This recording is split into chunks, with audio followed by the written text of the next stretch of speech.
Hi, this is MIcornus, Phokane, the leader and the founder of Church Governance Solutions.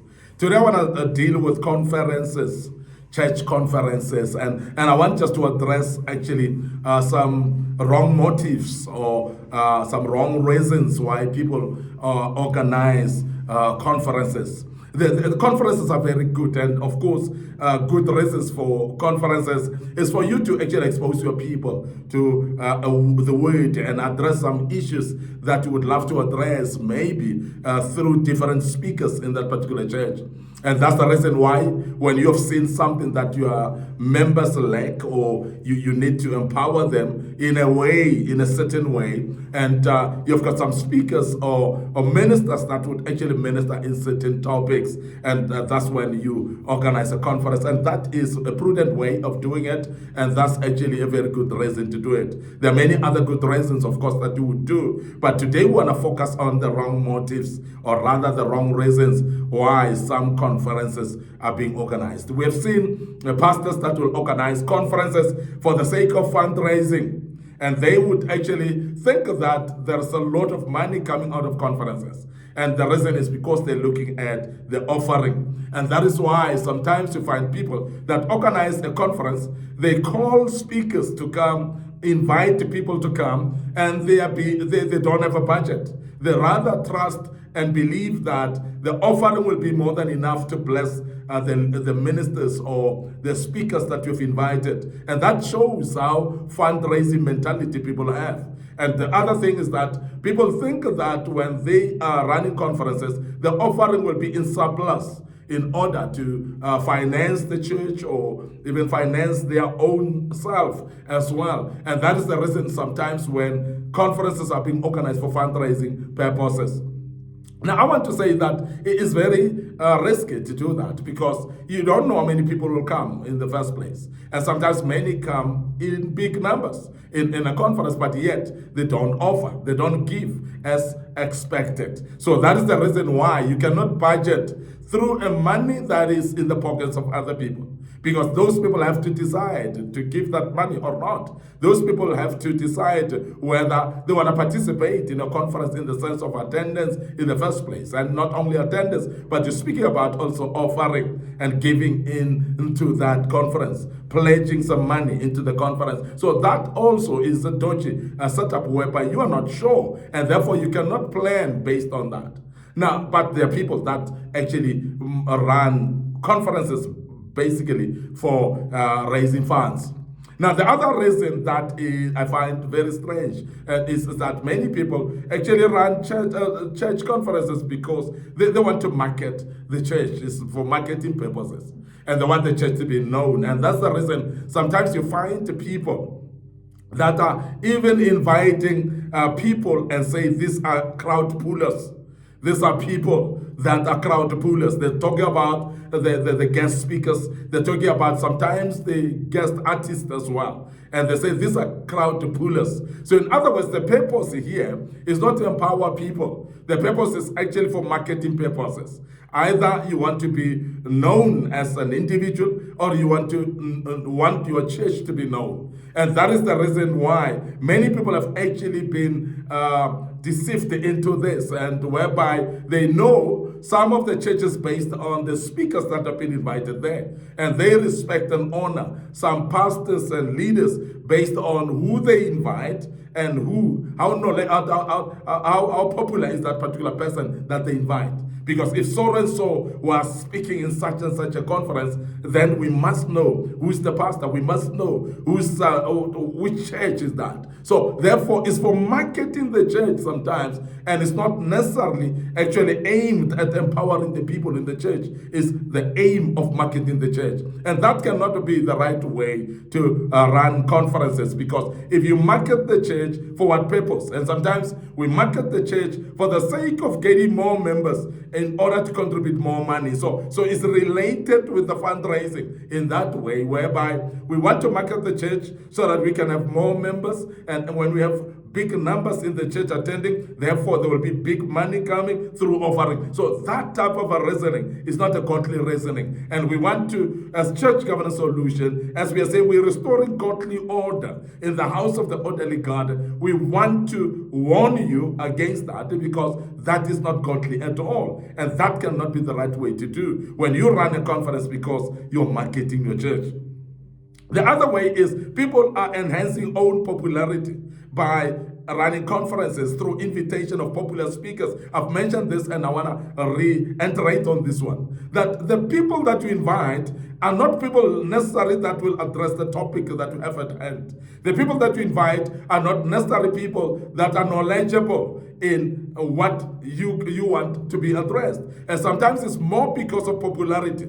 And some of the people that are popular are not really good speakers when it comes to certain topics. So therefore, you cannot invite somebody just because they are popular, because you are enhancing then your own ego of saying, I've invited so and so. And we have seen this happening. And that's the reason why you find people inviting people from very far, and even not have enough money to actually support them by flying them in, accommodating them, and also blessing them decently. They don't have, because the only thing is you want to enhance your own ego. And we have seen many people that enhance their own ego with international speakers, whereby you want to relate to a certain international speaker to enhance your own ego and your popularity, so that people can say, who is that has invited so-and-so from America? Who is that pastor who's able to host so-and-so from Europe, for instance? And that type of approach is you enhancing your own popularity. You want to be known. You want to be popular. And it's got nothing to do with your members. It's got nothing to do with empowering them. It's more about yourself. It's more about you being known. And that is that we have realized some of the motives why church conferences are being organized. And that cannot be godly either. And we want to unapologetically emphasize that if you organize a conference because you want to promote yourself, to elevate yourself to popularity, that is not the right motive at all. So another thing is that provision of platform for preacher friends. We have seen this happening as well, whereby you organize a conference because you've been invited in a friends conference. So you organize a conference to do what we call a return match, because you've actually been invited by a friend, so therefore I must invite my friend again. So you basically organize a conference purely because of friendships. And we have seen this as well, that somebody invites a minister from, say, overseas, for instance, invites a minister from international country. So therefore, when somebody's already here, you've invited them, then you go around now sourcing out some platforms for your friend. And this is a friendly thing. It's not that your friend can actually speak sense to a specific church. It's not that your friend has got a gift for this particular church. A friend has got a gift for this particular platform, a grace for this particular people. So it's not because of that. It's purely because you want a platform in order to enhance invitation for your friend for money purposes generally. And most of the time is because you cannot cover the honorarium of the individual that you've invited from far, and you want to provide that platform to increase that honorarium. And we need to address these things as church governance solutions. Unapologetically, we will address them, we will speak about them, and I know that they may be sounding like shrewd and offensive, but this is the reality that we're facing. If you're organizing a conference purely because you want to provide a platform for your friends who have invited you before, that cannot be the right way to do it. And we want to warn, to say, let us restore godly order in the house of the orderly God, and that is part of that we are doing right now on this platform. Now, competing with other churches, sometimes, or ministries, we have seen this happening as well, whereby a church want to organize conferences in order to say, I'm better than the church next door. I'm having speakers or guest speakers that are coming from far. And our church is more viable than the one next door. And that is competition. And when it puts competition into the fray, that is not the right spirit. And we want to say that if you're organizing a conference because you're competing with your fellow pastors within the village, fellow pastors within that township, fellow pastors within that vicinity, city or town. That cannot be the right way to go. And we want to warn you to say, if you run conferences because you're competing with your fellow pastors around, that is not a wrong motive. And we've seen that happening as well. Because you want your church to be looking like that prestigious church, that upmarket church, that better church than the others. So therefore, you organize a lot of conferences in order to say, I'm outshining them. So if that is the motive, that cannot be the right motive. And I hope that your conferences are not based on that particular motive as well. Now, the other wrong motive that we see often is fulfillment of annual religious purposes. And this is one whereby somebody feels we definitely need to have a conference every year. It's an annual conference. And sometimes you push the envelope even when you don't have budget for it. Because there's nothing wrong in skipping a year and not having a conference this year because you are in dire straits financially. So because you organize a conference that you may not be able to afford it, that is going to leave you in debts, is going to leave you in more desperate situation. And we want to emphasize that let the conference never be a ritual thing to be done every time, even when you are not able to do it. So it is good to have an annual conference, and I encourage it, and we encourage it as Church Governance Solutions for the sake of consistency, for your members to be refreshed, to be revived, and to be preached to and ministered to. That's very important. But if you do it purely because it's for religious purposes of saying, but this conference is annual and want to keep it annual, even when it's not possible, then you want to force it, something is wrong. It might be that you're having a very serious problem of prioritization here. It might be that that is for religious purposes. And I want to emphasize this, that conference should be for development, it should be for empowerment, it should be for spiritual upliftment of the saints in your church. These are the reasons why conferences should be organized. And therefore, when you do that, you must actually invite guest speakers that will address those areas as well, so that we can find actually the benefits of that conference completely.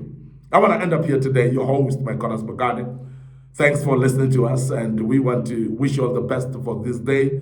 And before we check out right now, we want to remind you that on this platform, we are restoring godly order in the house of the orderly God. And please check with us on our social media platforms. Our Facebook page is Church Governance Solutions, and my personal Facebook page, MIcornus Phokane. So please like those pages and follow us. Don't forget our YouTube channel. Our YouTube channel is Young Men Empowerment Forum. We've posted a lot of videos in the past on that platform. Subscribe to the platform, click notification button, and make sure that you follow us there. Don't forget our TikTok account as well. It's under MIcornus Phokane, and that's very important as well. And we want to urge you to follow us there and follow us on Instagram as well, which is under MIcornus Phokane. So these are our socials, these are our handles, and please make sure that you follow us right there. And the good Lord will bless you as you do that. So till we meet again with another topic, may the good Lord bless you and allow us to check out right here and say cheers for now.